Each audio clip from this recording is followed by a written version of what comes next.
नमस्कार दोस्तों। आज हम राष्ट्रपति की आपातकालीन शक्तियों के बारे में पढ़ेंगे। देखिए, हमारे संविधान के द्वारा राष्ट्रपति को सामान्यकालीन शक्तियों के अलावा 3 तरह की आपातकालीन शक्तियाँ प्राप्त है। राष्ट्रीय आपातकाल जो कि अनुच्छेद 352 के अनुसार, राष्ट्रपति शासन जो अनुच्छेद 356 के अनुसार लगाया जाता है, और वित्तीय आपातकाल जो अनुच्छेद 360 के अनुसार लगाया जाता है। आज हम इनके बारे में डिटेल से बात करेंगे।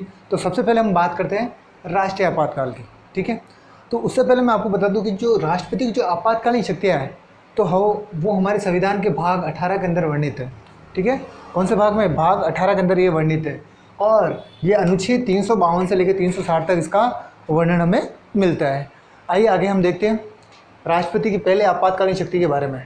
राष्ट्रपति को जो पहले आपातकालीन शक्ति उसे राष्ट्रीय आपातकाल के नाम से जानते हैं हम। ठीक है, देखिए ये अनुच्छेद 352 के अनुसार लगाया जाता है। अब ये किस स्थिति में लगाया जाता है? जब, यानी कि राष्ट्रीय आपातकाल कब लगेगा?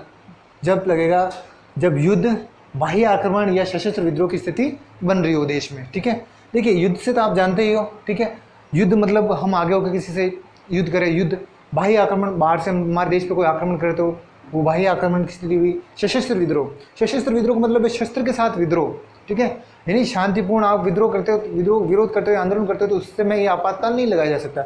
शस्त्र के साथ विद्रोह का प्रयास करते हो तब उस समय आपातकाल लगाया जा सकता है। ये सशस्त्र विद्रोह शब्द, ये आंतरिक अशांति शब्द को हटाकर जोड़ा गया।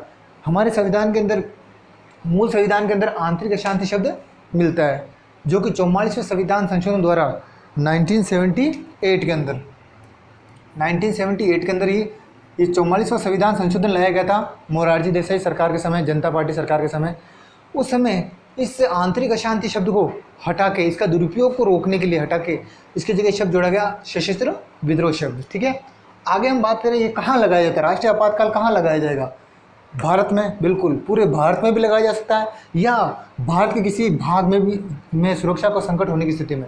जैसे कि देखिए, जैसे पाकिस्तान ने आक्रमण किया, राजस्थान की बॉर्डर की ओर से आक्रमण किया, तो दक्षिण भारत में आपातकाल लगाने की जरूरत नहीं है, क्योंकि हमें स्थिति कंट्रोल करना है पाकिस्तान की ओर से। तो वहाँ पर उस समय स्थिति में वहाँ पर ही आपातकाल लगाया जाता है। यानी या तो पूरे भारत में लगाया जा सकता है सॉरी, या उसके किसी एक बाग की सुरक्षा खतरे होने पर उस स्थिति में वहाँ पर लगाया जाता है। आगे हम बात करें 44वां संविधान संशोधन इस आपातकाल से संबंधित कुछ इंपॉर्टेंट बातें रखता है। यानी कि देखिए, जो आंतरिक अशांति शब्द था उसे हटा दिया गया और क्या जोड़ा गया? सशस्त्र विद्रोह शब्द जोड़ दिया गया। ठीक है, हमारे मूल संविधान में आपको क्या मिलेगा? आंतरिक अशांति शब्द मिलेगा। ठीक है, और वर्तमान में राष्ट्रीय आपातकाल के अंदर आपको कौन सा शब्द मिलेगा? सशस्त्र विद्रोह, जो कि 44वें संविधान संशोधन द्वारा लाया गया था। ठीक है, और इसमें 44वें संविधान संशोधन द्वारा इसमें एक बात और की गई थी, बहुत इंपॉर्टेंट, वो थी मंत्रिमंडल की लिखित सहमति आवश्यक है। पहले ये होता था कि राष्ट्रपति क्योंकि प्रधानमंत्री के कहे अनुसार और मंत्रिमंडल के कहे अनुसार कार्य करता है, तो प्रधानमंत्री के कहने पर राष्ट्रपति आपातकाल लगा देता था। तो इसलिए यहाँ पर पूरे मंत्रिमंडल से लिखित रूप में, यानी मौखिक नहीं, लिखित रूप में अगर स्वीकृति प्राप्त होगी, सहमति प्राप्त होगी, तभी ये आपातकाल लगाया जा सकता है। यानी 1978 के बाद में इस स्थिति में ये परिवर्तन हमें देखने को मिला है। अब देखिए, अगर ये आपातकाल लगाया जाता है, जैसे राष्ट्रपति ने आपातकाल लगा दिया, अच्छी बात है, तो यहाँ पर आपातकाल लगाने पर ये जो आपातकाल, इसका अनुमोदन, यानी इसको वो जो समर्थन प्राप्त हो, ठीक है, संसद में कितने महीने में? 1 माह के भीतर, 1 माह के भीतर उसे अनुमति लेनी पड़ेगी संसद से कि हाँ, जो हमने आपातकाल लगाया वो सही है और हम इसको जस्टिफाई करते हैं, हम इसको अनुमोदन करते हैं। ठीक है, तो ये अगर ये संसद उसे 1 महीने के भीतर अगर उसे स्वीकृति दे देती है, तो ये कितने महीने तक रहता है? 6 माह तक ये आपातकाल बना रह सकता है। अगर आपको 6 माह से अधिक का समय और बढ़ाना है तो हर 6 माह के बाद में फिर आपको ये अनुमति लेनी पड़ेगी। ठीक है, यानी उनको अनुमोदन, संसद में अनुमोदन कराना पड़ेगा। ठीक है, अब अगर हम बात करें इस राष्ट्रीय आपातकाल का प्रयोग हमारे देश में अब तक 3 बार किया जा चुका है। कितनी बार प्रयोग हो चुका है? 3 बार इस राष्ट्रीय आपातकाल का प्रयोग हो चुका है। ठीक है, सबसे पहले प्रयोग हुआ था 1962 में, जब भारत पर चीन ने आक्रमण किया था। ठीक है, उस समय कांग्रेस सरकार थी, आप जानते हो लंबे समय से हमारे देश में कांग्रेस सरकार रही थी। ठीक है, शुरुआती दौर में जब आज़ादी की लड़ाई कांग्रेस के द्वारा हमारे देश को आज़ाद कराया गया, तो लोगों के मन में कांग्रेस के लिए अलग से छवि थी। इस वजह से कांग्रेस लंबे समय तक हमारे यहाँ पर सत्ता में रही थी।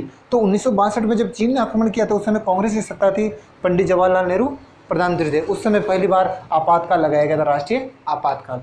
अगर दूसरी बात करें तो 1971 में भारत पाक युद्ध, आप जानते हो 1971 में भारत पाक युद्ध हुआ था और पूरी पाकिस्तान आज़ाद करके उसे बांग्लादेश बनाया गया था। उस समय भी इंदिरा गांधी ने यह आपातकाल लगाया था, ठीक है। और तीसरी बार आपातकाल लगाया गया आंतरिक अशांति के आधार पर कांग्रेस के समय इंदिरा गांधी द्वारा। ये एक ही बार आंतरिक अशांति शब्द का प्रयोग किया गया, ठीक है। यहाँ देखिए जांच, वापस हम थोड़ा ऊपर चलते हैं।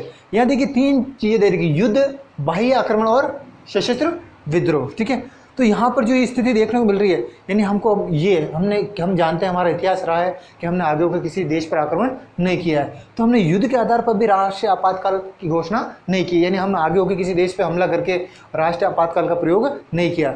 बाह्य आक्रमण के आधार पर ये देखिए, ठीक है, 2 स्थिति के समय हमने आपातकाल लगा दिया, और आंतरिक अशांति शब्द जो था उसके आधार पर भी हमने लगा दिया, और जिसे 44वें संविधान संशोधन द्वारा हटाकर इसकी जगह क्या शब्द जोड़ दिया गया, सशस्त्र विद्रोह, ठीक है। धन्यवाद दोस्तों। हम आगे वाले वीडियो में हम पढ़ेंगे राष्ट्रपति शासन के बारे में, जो कि संविधान के अनुच्छेद 356 में दिया गया। धन्यवाद।